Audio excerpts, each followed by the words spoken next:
Yesterday, we covered the first tournament of Azurite Sea, and today we've got about 5 or 6 more small tournaments where we're going to be looking at the best deck lists from those. As always, a big shout out to our channel sponsor, which is Card Market. Really interesting to see the most popular cards here being sold. First one we're looking at is Battle Bear in Germany, 47 players.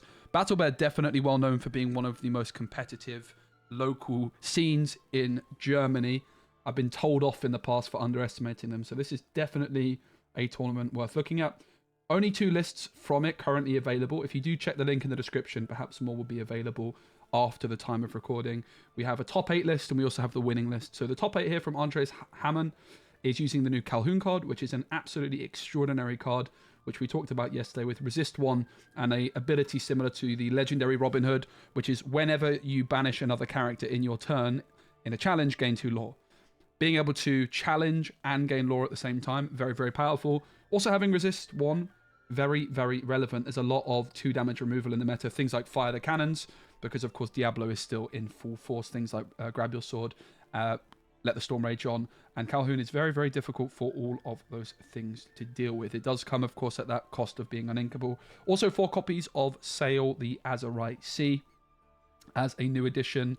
And then the rest is kind of what you'd expect. Quite similar to the list we looked at yesterday for Sapphire Steel. So let's move on to the winning deck by the man himself, Artabax, who also has a YouTube channel, very well known in the Disney Lorcana community, particularly for Emerald Amethyst. So therefore, no surprises to see it was Emerald Amethyst, which Artabax was playing. And also no surprise to see that they took down the tournament, in honesty. Very, very strong player. Talking about some of the new additions, it's the Diablo Obedient Raven, it's going to be the White Rose, and the Genie. Also interesting to see a single copy of Gazelle in the mixer here. I think Emerald Amethyst is one of the most tricky decks to build optimally, but what Artabax has got here is they've got a decent amount of cards. Also, Go-Go Tamago is new. A decent amount of cards which can deal with Diablo. So Kit Cloud Kicker, the most obvious of those, as well as Peter Pan Shadow Finder, but turn 3 to deal with Diablo is quite late. And that's where Gazelle can come in. When you play this character, chosen character gains evasive until the start of your next turn. So a turn 1 Churnabox followers, followed up by a turn 2 Gazelle, could turn your Churnabox followers evasive for the turn to deal with Diablo. Not going to happen that consistently, but maybe later on in the game. And of course, with the bounce package, you're able to replay this Gazelle. No snakes in the deck, which is also quite interesting to note. The White Rose being a new card which gains a lore when you play it. Genie being a card which, when you play this character, draw a card. Elsa also in there, as I found out from my stream the other day, playing Amethyst Steel. Genie plus Elsa in Amethyst Mirrors is so powerful. If you're going first, you drop a Genie. Your opponent then drops a Genie. You can then follow up the next turn with Elsa to exert your opponent's Genie, challenging with both Elsa and Genie. Your Genie's still on the board, and their Genie is gone.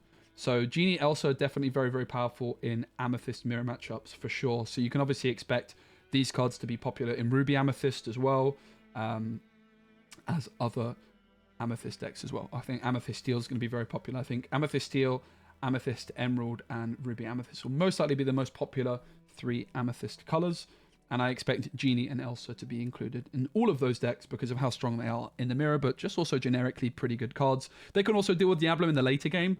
Of course, the key thing really is trying to answer Diablo as early as possible, and that's definitely the biggest weakness of this deck from Julian Artabax. Go-Go Tamago, very, very interesting card though with that 2/2 stat line and evasive. It can be an answer to Diablo.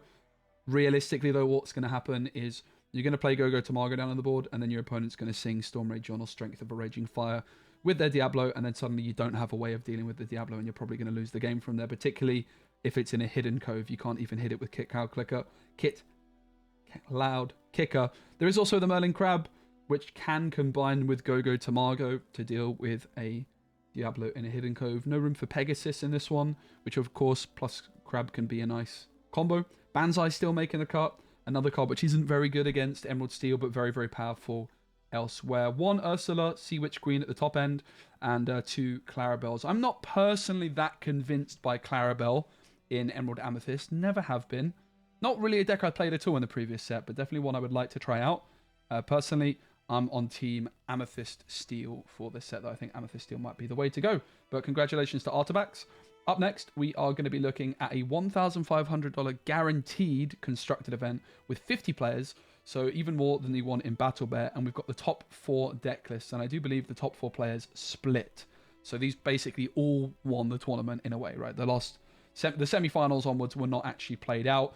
So the top 4 players here, we've got an Amber, Steel, Mufasa deck, which has definitely become more popular recently, this kind of approach, playing Mufasa in Steel. Sometimes you might see Cinderella, 1 cost, Let the Storm Rage On, and Strength of a Raging Fire still in the mix, but not here for Keith. They do, however, have a couple Fire the Cannons and 4 copies of Baboom, which is probably aimed at dealing with those Diablos. Added to that, this Magic Broom Aerial Cleaner is in there, which can also, in theory, deal with Diablo. I have to say, having played this card myself in Seattle, I don't like it. I had Yen Sid in my deck where it made a lot more sense, but yeah, I think it's a really lackluster card to be playing in truth. But what is this deck like in terms of pace? Is it a quick deck? What is it doing? Well, it's got that Daisy Duck on turn 1, ideally. Also got the Queen Shift as a possibility quite early on to get a little bit of control. And then you're just looking to play good value cards with Doc and Gaston on turn 3, allowing you to ramp up so you can get your big cards down quite quickly. Tinkerbell could give you that nice bit of control. Wreck-It Ralph, when it quests, you can banish an item or location to gain 2 lore. No items for Keith in their own deck. I think Wreck-It Ralph is most likely going to be, the Steel one that is most likely going to be better in Sapphire Steel, where you have your own Fortispheres and Porpsicles to banish, and then you can use it aggressively on your opponent's things if the opportunity arises. Another card which is really interesting is the Amber Wreck-It Ralph, a card I actually think is quite underestimated. When you play this character, return a character card from your discard to your hand. If that card is a princess character, gain 2 lore. Of course, you could bounce back a Rapunzel, and Rapunzel's got a lot of synergy in this deck with big, statted cards like Chempo, Gantu, Stitch, and the rest as well. Of course, Smee and Rapunzel have that great synergy. There's also a single copy of John Silver, which I don't think is a particularly powerful card. It is a new legendary.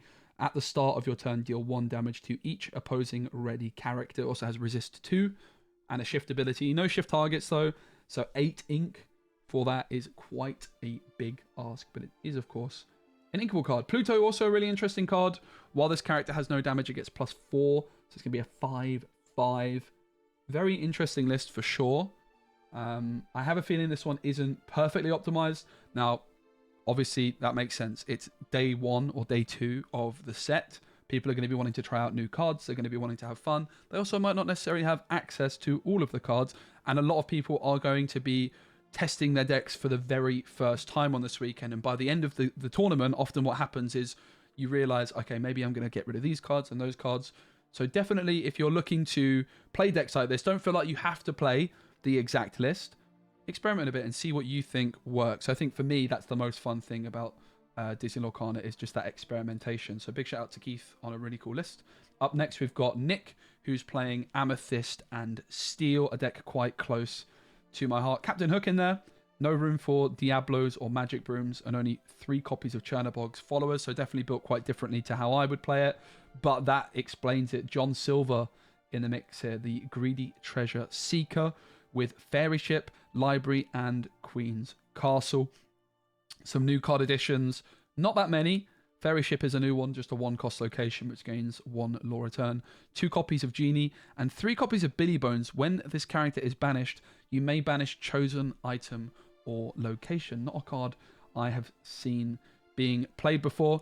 We looked at a Amethyst Steel deck in yesterday's video, right at the end, and I mentioned this is a deck quite close to my heart. I've got a Amethyst Steel list right in front of me, sleeved up, and my list looks quite different. I tested a lot of John Silver in prep for Seattle. If those of you, many of you know, I played Amethyst Steel in Seattle, and I actually found John Silver to be quite slow, and didn't really like the card much at all. It looks a lot better than it actually plays in my experience.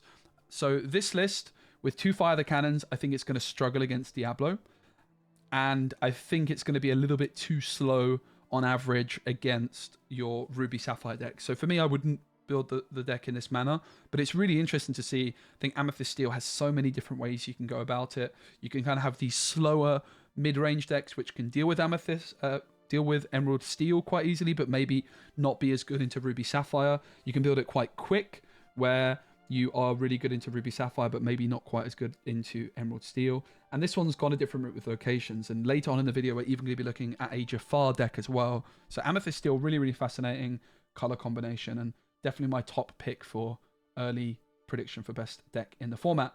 Up next, we've got... But I'm biased. I like Amethyst Steel. Up next, we've got Celeste on Steel Amber. Still the same tournament where the top 4 split.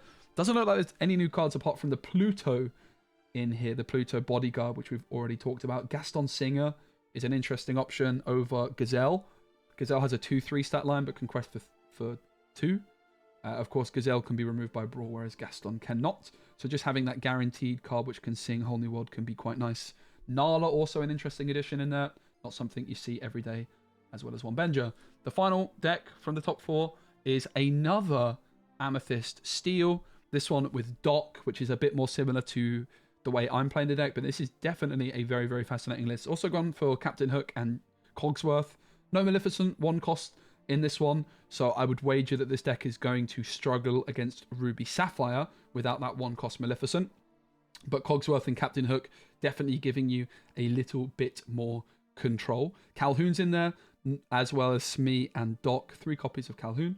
Snake is in this one, as well as a single copy of Pinocchio Talkative Puppet. Definitely a card I like quite a bit. Obviously, you can go for that Captain Hook on 1 and then Pinocchio on 2 to deal with quite a lot of threats. But that Pinocchio being able to be bounced back multiple times. Really interesting to see LeFou in there, which, when it was announced, I liked the look of the card quite a bit in this color combination, but it's a card I've kind of forgotten about.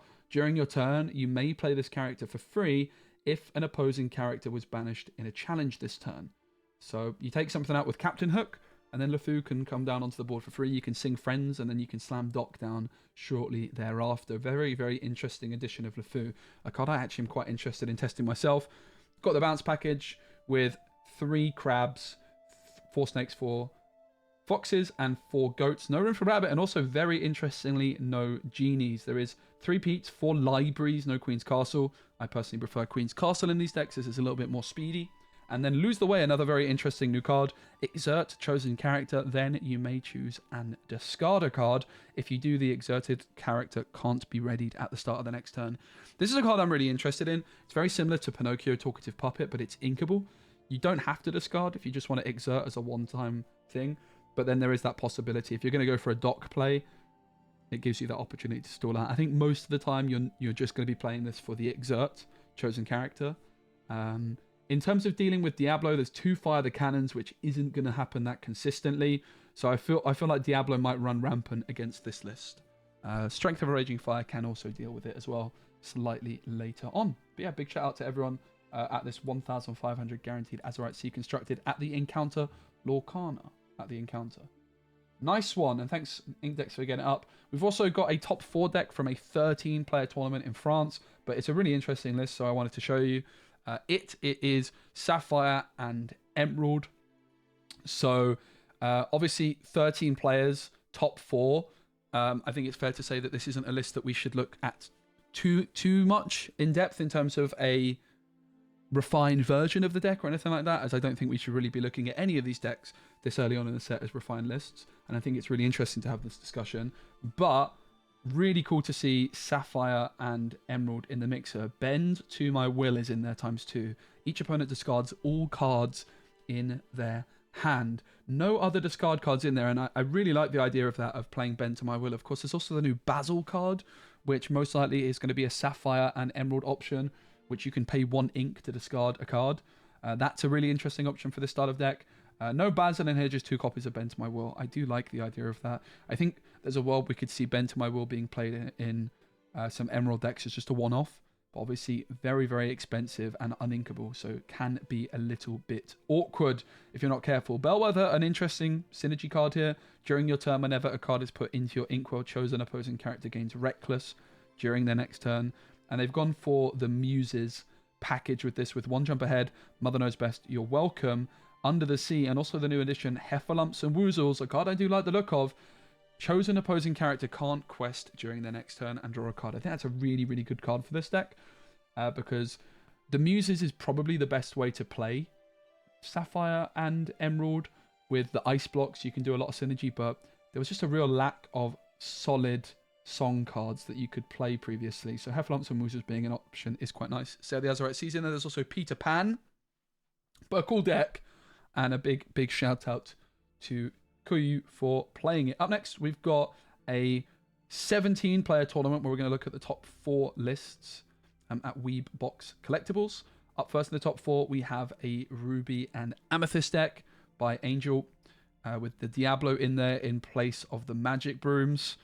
And they have got the Finders Keepers as the option. 3 Be Prepareds, 1 Legendary Sisu, Flynn Rider ×2. Not too many new cards in this one at all. The Diablo obviously coming in for the Magic Brooms is very, very, very, very small change. But Diablo plus Crab is definitely a combo to look out for sure. A Hyper Aggro deck by Jonathan here on Amber and Amethyst. The White Rose is the only new card, I believe, in this one. But what a addition to this deck it is. Diablo also in there, but again, no Magic Brooms. Makes sense that we're seeing a lot of people cut the Magic Brooms for Diablo. I'm very much in the camp of just play all of them, but easier said than done. But I think in a Hyper Aggro deck, I would like to have seen those extra 1-drops. I think Friends on the other side in these Hyper Aggro decks is often a little bit too slow, and you're actually better off just not playing it and having extra cards which can quest. Amethyst Chromicon in there is a card I like quite a bit. I think with the addition of the White Rose, the Chromicon becomes even better because there's more cards which you can find off the top, which guarantee you lore. It's also it's either a Chip or a Dale card, which is worth considering in these, which is a new 3-cost Amber card, which I think when you play it, a character gets +1 lore this turn. It's similar to Donald Duck without the bodyguard. So that's an interesting card to keep an eye on. But I think Hyper Aggro could be pretty good. There's also Tiana, but not that many new additions in this one from Jonathan. Up next, we've got another Ruby and Amethyst, and it is the Genie in here, no Diablos, and everything else is things we've seen in previous sets. Up next, the winning deck from Michael is a deck very similar, if not identical, to what we saw Brennan DeCandio playing on Saturday, perhaps inspired by Brennan DeCandio's list that we covered in yesterday's video. I think it might be card for card the same, and it's a Tempo Amber Steel deck. I talked about this list a lot in yesterday's video, so go check that out if you want to hear more details. And this Lilo card, by the way, is currently at around £6, which is about $8, I think. That kind of ballpark, maybe $8, $9. So interesting to see that it's still worth quite a bit as a super rare. Very, very interesting card for sure. Big shout out to Card Market, who sponsored the channel, of course. Up next, a 20-player tournament, but a lot of deck lists to look at from this one. It was at Refined Gaming in the States. We've got a green steel deck, Emerald Steel. Go-Go Tamago is in there as the only new addition. No sign of the Honey Lemon card, which is a discard card. I'm surprised to not see more Honey Lemons in these lists. I think Honey Lemon's really good. It's a 2-cost card, which you can play 2 ink to discard a card. Our next, Hyper Aggro. This one is on Brooms, Maleficent, Chernobyls, but no Diablo. They have Pua in there. They have the new Tinkerbell, which I think is a great addition to these decks. Also going for the Chernobog. Pretty interesting list. Up next, we have another green steel, also with the Go-Go Tamago. Basil as a very interesting option. It is a shift card, and of course these decks tend to play Morph. During a turn, whenever a card is put into your Inkwell, you may pay 1 ink to have chosen opponent choose and discard a card. So it's another card which says discard. Not convinced by the Basil in this one. I think you don't really want to be shifting Basil onto a Morph when you could be shifting a Beast or a Tinkerbell, or perhaps even a Diablo. But definitely an interesting option. I like the idea from Jesse to add in an extra card which says discard on it. I just think you might be more wise to go for the Honey Lemon instead of Basil, but very cool to see nonetheless. I think Basil is most likely a card we will only see in Emerald Sapphire builds, because you can only activate its ability when you ink it. So let's say you shift it in on Morph on turn 4, you wouldn't be able to discard instantly, right? It would only be if you shift it onto Morph on turn 5 that you would be able to ink and use that 1 ink immediately to discard. It's just really lacking flexibility here. Also, Sapphire has the 1-cost Basil as an interesting shift option. Only 2 Hypnotize as well. I think it's a card you probably want to play 4 of. It's just really important to have as much discard as possible. But very, very similar lists to what we've been seeing. The comments yesterday were not happy that I said I think Diablo should be banned, but we've got another green steel deck. This one with Goofy in there. We will have a more in-depth video discussion about Diablo, and I'll probably get some guests on and try and have some different point of views because I know not everyone agrees about Diablo. I think whenever you're talking about banning cards, it's quite controversial. But I will say I've literally never called for a card to be banned ever before. This is the first time in over a year of Disney Lorcana where I actually believe the game would be more enjoyable and a better experience without this card in the game. I'm trying to not be biased. I don't like playing Diablo personally. I don't like playing against Diablo either. So I am definitely a bit biased in that sense, but I just think it's not a very fun card. But we'll talk more about it. My comments yesterday were not happy about me suggesting I think Diablo should be banned. Oops. Goofy is in the mixer here. The expert shipwright. It's got ward, and whenever it quests, a chosen character gains a ward until the start of your next turn. Really strong card. I think this is a card which could see play, but I'm not convinced it's going to find its way into these Emerald Steel decks. Again, I think that Honey Lemon card really, really speaks to me.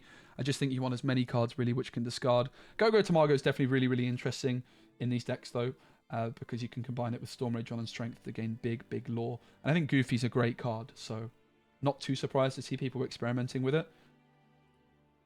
We've got a Ruby Amethyst deck from Josh into the top 4. 3 Genies, Magic Brooms and Chernobyls, but no Diablos in this one. Into the top 3, we've got a Steel Song deck by Cody, using the new Lilo Escape Artist, also using the new Pluto as the new additions into this one. And we have seen a few Amber Steel decks, not playing the whole New World aerial stuff, but this one sticking with it. Into the top 2, we've got Jafar Purple Steel. This is one of the most exciting lists, I think, of the video. Jafar Purple Steel, definitely not something we've seen as much recently, but look at this. The lamp. Banish this item. If you have a character named Jafar in play, draw 2 cards. If you have a character named Genie in play, return chosen character with cost 4 or less to their player's hand. And of course, there's the new Genie, which costs 4, and they're not playing it. They're playing this Genie instead, which is interesting. And this Genie. This Genie's not bad either, though. 4/3 stat line. I think the Lamp's a really interesting card. It's a card I actually liked a lot when I've been playing Jafar in the past, even without the Genie, just as a draw 2 with Jafar. Felt a little bit awkward as we got more cards printed. I think like the Amethyst Chromacon is a card you can consider in these decks, but I think Jafar's in a really interesting spot with Yzma being a very, very, very, very, very, very, very interesting option in this deck. I think Yzma, when I first looked at the card in pre-release, I was really excited to be playing it in aggro decks, but it probably is too slow for most aggro decks. But in a deck like this, it could be extraordinary if you have fewer than 3 cards in hand. Draw until you have 3 cards in your hand. Very, very often with Jafar decks, you end up dumping your hand very early. And if you don't have Whole New World, you kind of run out of cards. But being able to go like Yzma on 4, shift Jafar. Jafar's often going to be the last card in your hand after you've inked. And then Yzma can just draw you 3 cards instantly, getting you 3 lore. Could be really extraordinary. Mickey Mouse shift is also very, very interesting with this Mickey Mouse 1 cost having resist. It's one of the best shift targets around. There's also the Robin Hood Blue Fairy in there as well. I do love Jafar decks. I really, really do. And this is a very interesting build to see the Lamp in there. I would like to have seen the 4-cost, the new 4-cost Genie. I think it's such a strong card and fits the playstyle of a Jafar deck. Rabbit often felt too slow for a Jafar deck, but because you can't really fit the bounce package in often. Often you can fit the Fox in, but not the Snake. But this is definitely a very exciting deck and one I am keen to test myself. Also, Yzma, if you're interested, it is falling in price, as you would expect. Currently about £9. Could it be one of those cards which jumps up in value?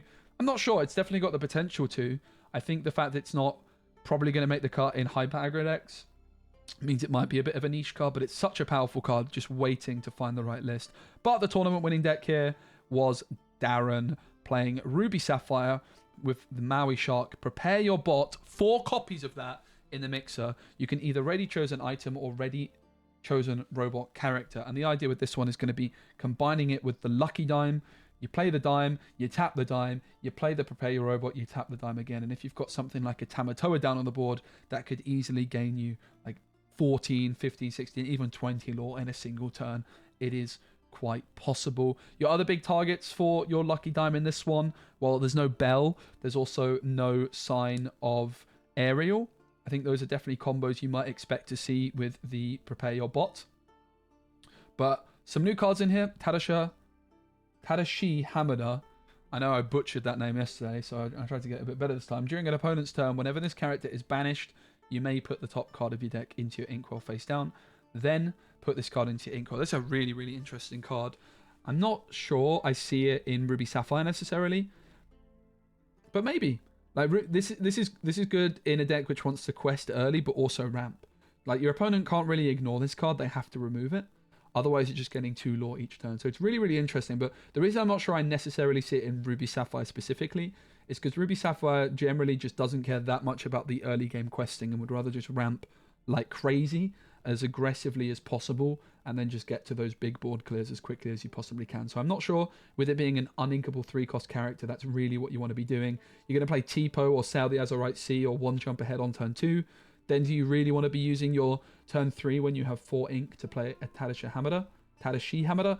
Not convinced that you do, but it's a very, very powerful card, no doubt about it. Noi also in there. There's some hideaways, vision for the future. Very interesting list. Fang Crossbow, also a great card for the mirror matchups because you can deal with your opponent's Maleficents and Sisus.